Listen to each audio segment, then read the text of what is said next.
महाकारुणिक भगवान गौतम बुद्ध और बोधिसत्व बाबा साहेब जी के चरणों में कोटि कोटि नमन करते हुए आप सभी को मेरा गर्व से नमो बुद्धाय जय भीम। साथियों, हमारा जो बाबा साहेब द्वारा लिखी हुई जो ग्रंथ है बुद्ध और उनका धम्म, तो उसका पहला खंड पूरा हो चुका है और पहले खंड में जितने भी अध्याय हैं उनको आप देख सकते हैं। एसएम न्यूज की को क्लिक कीजिए यूट्यूब पे और उनकी प्लेलिस्ट पे जाकर आप पहले खंड के किसी भी अध्याय के बारे में आप जान सकते हैं। तो पहला खंड हमारा पूरा हो चुका है। हम बात कर रहे हैं अब दूसरे खंड की। तो दूसरे खंड का दूसरे भाग के बारे में आज हम बात करेंगे कि परिव्राजकों की दीक्षा। तो इस तरीके से मैं आपको बताना चाहूंगी कि जब बुद्ध ज्ञान प्राप्त कर लिया था और जब उन्होंने ये निश्चय कर लिया था कि वो धम्म उपदेश देंगे, तो उनके मन में ये सवाल आया, ये प्रश्न उनके मन में उठा कि मैं सबसे पहले किसको धम्म उपदेश दूं। तो ये सोचकर उन्होंने सोचा कि मैं सबसे पहले उनके मन में जिसका ख्याल आया वो आया उनके जो पहले गुरु रह चुके थे अलाम कलाम, जिन्होंने उनको सांख्य दर्शन की दीक्षा दी थी। तो उन्होंने सोचा क्योंकि बुद्ध उनको बहुत ही शालीनता वाले, बुद्धिमान और समझदार वो समझते थे, इसीलिए उन्होंने सोचा कि सबसे पहले वो जो धम्म उपदेश देंगे वो अलाम कलाम को देंगे। लेकिन जैसे ही उन्होंने जाना तो उनको पता चला कि वो उनकी मृत्यु हो चुकी है। फिर दूसरा सवाल उनके मन में आया कि अब वो उद्दक रामपुत्र को दीक्षा देंगे, जिन्होंने उनको भाषा, वेद और उपनिषद और बहुत सारी चीजों की जिन्होंने उनको दीक्षा दी थी। उन्होंने सोचा कि अब वो रामपुत्र को धम्म उपदेश देंगे। तो लेकिन उनके बारे में भी उनको पता चला कि वो भी अब इस संसार में नहीं रहे। तो इस तरीके से उनके मन में फिर सवाल आया कि अब वो धम्म उपदेश दें किसे। तो फिर उनको याद आया कि उनको धम्म उपदेश उनको देना चाहिए उन 5 परिव्राजकों की याद आई जो निरंजना नदी पे बुद्ध को मिले थे और जो उनसे रुष्ट होकर, क्योंकि उन्होंने काया क्लेश का पथ छोड़ दिया था, त्याग दिया था, इसलिए उनसे रुष्ट होकर वो 5 परिव्राजक चले गए थे। तो उन्होंने सोचा कि वो उन्हीं 5 परिव्राजकों को धम्म उपदेश देंगे। तो 5 ये वही 5 परिव्राजक हैं जिनके नाम थे कौंडिन्य, अश्वजीत, वत्स, महानाम और भद्य। ये वही 5 परिव्राजक हैं। तो उन्होंने उनके बारे में पता लगाया और जब उन्होंने पता लगाया तो उनको पता चला कि वो सारनाथ के इति देव मृगदेव में ठहरे हुए हैं। जब वो वहां पर गए तो उन्होंने उधर उनको खोजने के लिए वो चल दिए। तो जब वो जा रहे थे तो उन 5 परिव्राजकों को पता चला कि सिद्धार्थ गौतम आ रहे हैं उनसे मिलने के लिए। उन्होंने देख लिया तो सब लोगों ने मतलब एक बात पूरे लोगों में इन्होंने सलाह मशवरा किया कि इन्होंने वो पद छोड़ दिया था और ये हम इनका स्वागत नहीं करेंगे और ना ही कोई इनका चीवर लेगा, ना ही कोई इनका दान पात्र को पकड़ेगा। और अगर हम इनको बस सिर्फ आसन बिछा देंगे, बैठे उनकी मर्जी, ना बैठे उनकी मर्जी, लेकिन हम कोई भी उनका स्वागत नहीं करेगा। तो ऐसा सुनकर वो सारे जितने भी मतलब परिव्राजक थे 5 के 5 उनकी सहमति बन गई और उन्होंने बुद्ध का स्वागत न करने का निर्णय लिया। अब जैसे ही बुद्ध उनके पास, उनके करीब पहुंचे तो बुद्ध के अस्तित्व को देखकर, यानी कि उनके चेहरे पे जो तेज था, उनकी जो करुणा थी, उसको देखकर वो अपने आप को रोक नहीं पाए और वो अपना आसन छोड़कर खड़े हो गए। उन्होंने स्वागत किया और एक ने उनका दान पात्र पकड़ा, एक ने उनका चीवर पकड़ा और एक जल्दी से भागकर उनके पैर धोने के लिए पानी लेकर आया। एक ने आसन उनको बिछाया और उनको बैठने के लिए कहा। यानी कि पहले वो ये कह रहे थे कि हम उनका स्वागत नहीं करेंगे, लेकिन जैसे ही उन्होंने बुद्ध को देखा वो अपने आप को रोक ही नहीं पाए और उन्होंने उनका बहुत ही मतलब ना चाहते हुए भी ये जो उनका स्वागत था ये बहुत ही असाधारण था, क्योंकि उन्होंने ये सोचा था कि वो स्वागत नहीं करेंगे, लेकिन उन्होंने ना चाहते हुए भी इतना अच्छा उनका स्वागत किया। उनके बुद्ध के उनका जो करुणा थी, उनके जो तेज था, उनको इतना प्रभावित कर दिया कि वो खुद पे खुद उनका स्वागत करने के लिए तत्पर हो गए।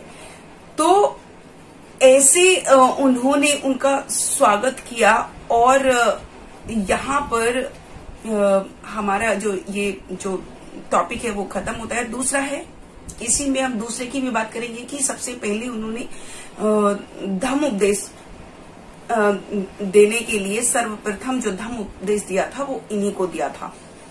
तो उन्होंने फिर उनसे कुशल हाल पूछा, कुशल मंगल पूछा।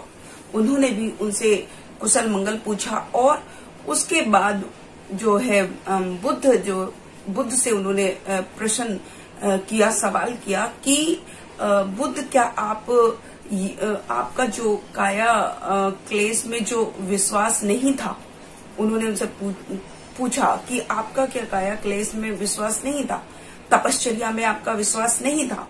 तो बुद्ध ने उसका नकारात्मक उत्तर दिया कि नहीं। फिर बुद्ध आगे कहते हैं कि ये जो दो बातें हैं, ये दो सिरे की बातें हैं कि एक तो काया क्लेश और दूसरा काम भोग।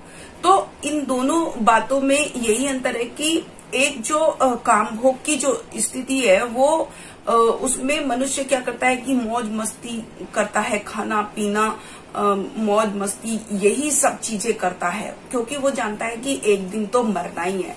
तो इसलिए वो ये सारी चीजें करता है। वो हर चीज की इच्छा करता है, हर चीज को पाने की इच्छा करता है। दूसरा जो है काया क्लेश का जो स्थिति है या वो जो बात है वो ये है कि एक अपनी मतलब अलौकिक इच्छा को प्राप्त करने के लिए अपने शरीर को एक कष्ट देता है। तो ये दोनों ही जो स्थिति है या दोनों ही जो चीजें हैं, ये दोनों ही मनुष्य के योग्य नहीं समझती। एक बहुत कड़े नियम वो करती हैं, लेकिन उसमें भी कुछ ना कुछ पाना है और उसमें भी दोनों स्थितियों में पाना होता है और पाने के लिए वो कुछ भी करते हैं। एक दुख देता है और एक जो है मौज मस्ती में जीता है। तो लेकिन इन दोनों स्थितियों को छोड़कर एक मध्यम मार्ग भी है। मध्यम मार्ग क्योंकि मेरा जो सिद्धांत है या मेरा जो विश्वास है वो मध्यम मार्ग। बुद्ध कहते हैं कि मेरे एक प्रश्न का उत्तर दो, परिवाचकों से वो कहते हैं, और कहते हैं कि यदि तुम्हारे मन में संसारिक सुखों को या फिर अलौकिक भोगों की कामना रहेगी तो फिर कैसे तुम्हारी काया क्लेश, क्या तुम्हारा समस्त काया क्लेश और तपस्या व्यर्थ नहीं होगी? तो परिवाचक कहते हैं कि हाँ बुद्ध, आप जैसा कह रहे हैं वैसा ही सत्य है। दूसरा उन्होंने कहा कि काया क्लेश के साथ जीवन गुजारने से क्या काम तृष्णा की अग्नि से तुम मुक्त हो सकते हो? तो परिवाचकों ने उत्तर दिया कि हाँ बुद्ध, आप जैसा कह रहे हैं वैसा ही है, क्योंकि काम भोगों की इच्छा तो दोनों ही कर रहे हैं, चाहे वो संसारिक सुखों की कर रहे हों, चाहे वो अलौकिक भोगों की कर रहे हों। तो उसमें कामना तो बनी ही हुई है, इसलिए वो व्यर्थ ही है। तो तीसरा जो कहते हैं बुद्ध, ये कहते हैं कि आगे कहते हैं बुद्ध कि यदि इंसान को अपने आप को, जब कोई भी प्राणी अपने आप पर विजय प्राप्त कर लेता है तो ना तो उसको संसारिक भोगों की इच्छा रहेगी और ना ही उसको अलौकिक भोगों की कोई इच्छा रहेगी। बस इंसान को या प्राणी को अपने आप को स्वस्थ रखने की जरूरत है, और उसके लिए उसको खाने पीने या जो उसकी जो शरीर की जो आवश्यकता है वो उसको पूरी करनी चाहिए।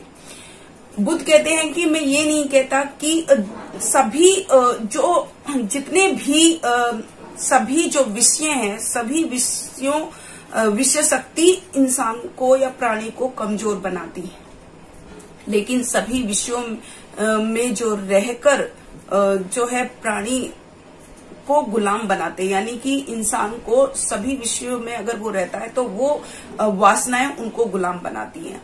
तो दूसरा वो ये कहते हैं कि मैं ये नहीं कहता कि जो है मनुष्य को हर तरह की कामना करनी चाहिए या हर तरह के कामना उसके लिए होनी चाहिए, वो अपमानजनक और अभद्र है। लेकिन शरीर की आवश्यकताओं को पूरी करने के लिए उसको खाने पीने की जरूरत है, जिससे कि वो अपने शरीर को स्वस्थ रख सके।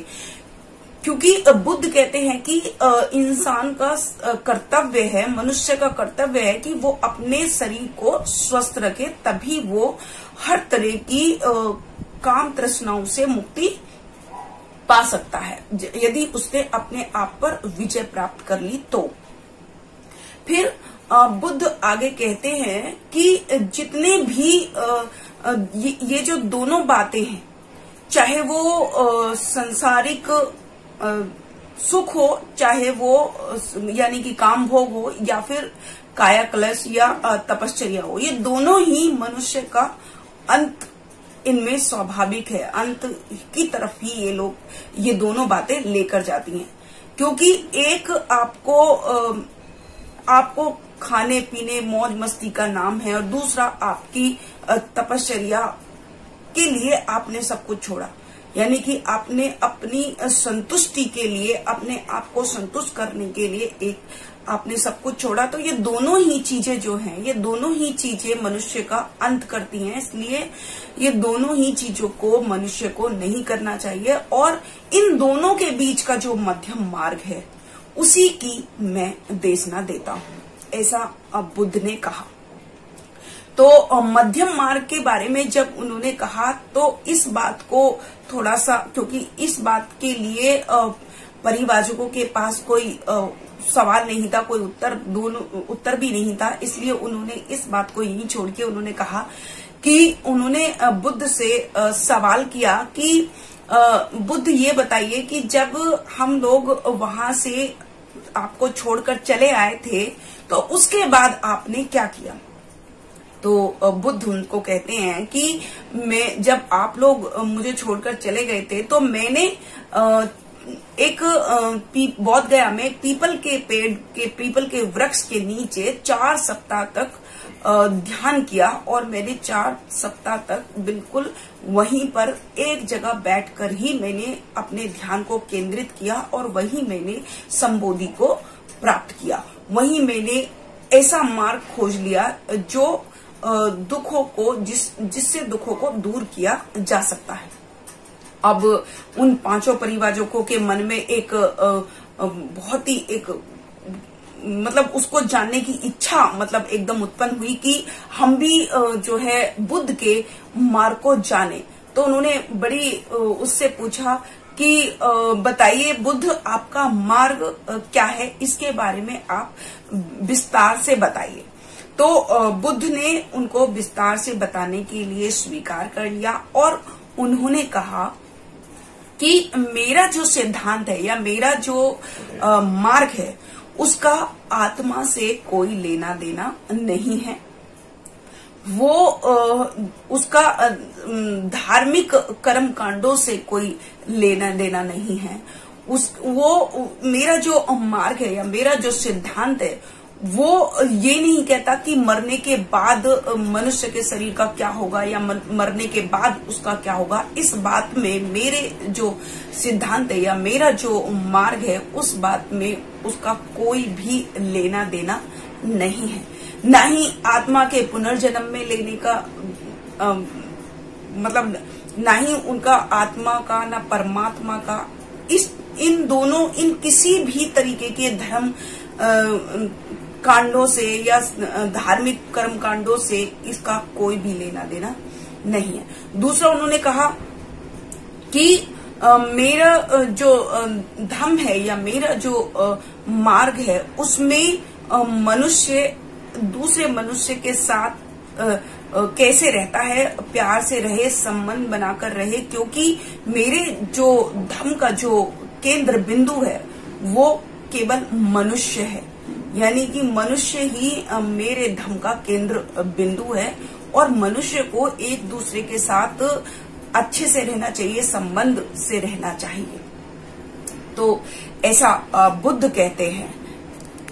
बुद्ध का जो दूसरा आधार तत्व था वो ये था कि जो मनुष्य है वो कष्टों में और दुखों में जीवन व्यतीत कर रहा है, तो संसार में दुख है और उस दुख को दूर करना ही मेरे धर्म का या मेरे धम्म का आधार है।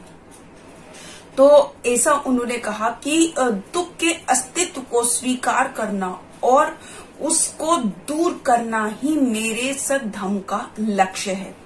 तब परिवाजकों से उन्होंने एक बात और कही कि हे परिवाजकों, कि वास्तव में यदि कोई धर्मोपदेशक या श्रवण ये ना जान पाया हो कि संसार में दुख है और उस दुख को दूर करना ही धर्म की प्रमुख समस्या है, तो उनको जो है श्रवण नहीं मानना चाहिए या उनको धर्म उपदेशक नहीं मानना चाहिए जो यही नहीं जान पाए कि आखिर धर्म का अर्थ होता क्या है या धर्म है क्या। तो ऐसे लोगों को धर्म उपदेशक नहीं मानना चाहिए।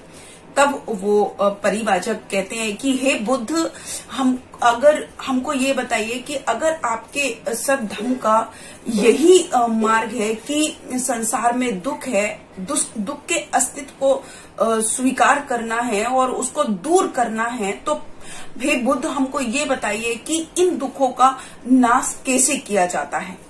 तब बुद्ध आगे उनको समझाते हुए कहते हैं कि हे परिवाजकों, यदि मनुष्य जो है पवित्रता के पथ पर चले, यदि मनुष्य जो है धम्म परायणता के पथ पर चले, यदि मनुष्य जो है शील मार्ग के पथ पर चले, यदि वो इन तीनों चीजों का कि अपने जीवन में पवित्रता बनाए रखे और धर्म के नियमों का पालन करे और शीलों का वो पालन करे, तो वो सभी तरह के दुखों से मुक्ति पा सकता है। ऐसा बुद्ध ने उनको बताया। और बुद्ध आगे कहते हैं कि मैंने संसार के दुखों को दूर करने का जो ये धम्म है उसका आविष्कार मैंने कर लिया है। तो इस तरीके से बुद्ध ने उन पांचों परिवाचकों को धम्म उपदेश दिया, जिसमें उन्होंने बताया कि जो है शरीर को कष्ट देने से आपको ज्ञान की प्राप्ति नहीं होगी, आप संतुष्ट नहीं होंगे, क्योंकि जब आप अपने मन पर विजय प्राप्त कर लेते हैं तभी आप सभी तरीके की कामनाओं से मुक्ति पा लेते हैं। और जब आपके मन जो है इतना आपके मन वश में हो जाता है और सभी तरह की कामनाओं से आप मुक्ति पा लेते हैं, उस वक्त आप सब के लिए एक जैसा सोचते हैं। और तभी बुद्ध ने उनको ये भी बताया कि अपने शरीर को स्वस्थ रखना मनुष्य का कर्तव्य होता है और उन्होंने ये भी कहा कि उनको संसार में जो दुख है और उसको कैसे प्रत्येक व्यक्ति कैसे उस दुख को दूर कर सकता है। तो उसके लिए उन्होंने 3 बातें बताई कि पवित्रता अपने जीवन में रखे, और दूसरा उन्होंने धर्म के नियमों का पालन करने के लिए और शीलों का पथ पर वो चले तो वो सभी प्रकार के दुखों से मुक्ति पा सकता है। और यही बुद्ध का धम्म उपदेश होता है उन 5 परिवाचकों के लिए। तो आज का जो हमारा जो चैप्टर है, जो अध्याय है, वो यही समाप्त होता है। कल फिर से एक नए अध्याय के साथ आपके सामने SM न्यूज पर सुबह 9 बजे उपस्थित होंगी। तब तक के लिए मैं शकुन बौद्ध आप सभी को नमो बुद्धाय, जय भीम, जय भारत, जय संविधान। अगर आपने अभी तक हमारा चैनल सब्सक्राइब नहीं किया है तो सब्सक्राइब करें और घंटी का बटन बिल्कुल भी दबाना ना भूलें ताकि सभी लेटेस्ट खबरें पहुंच सकें आप पे सबसे पहले।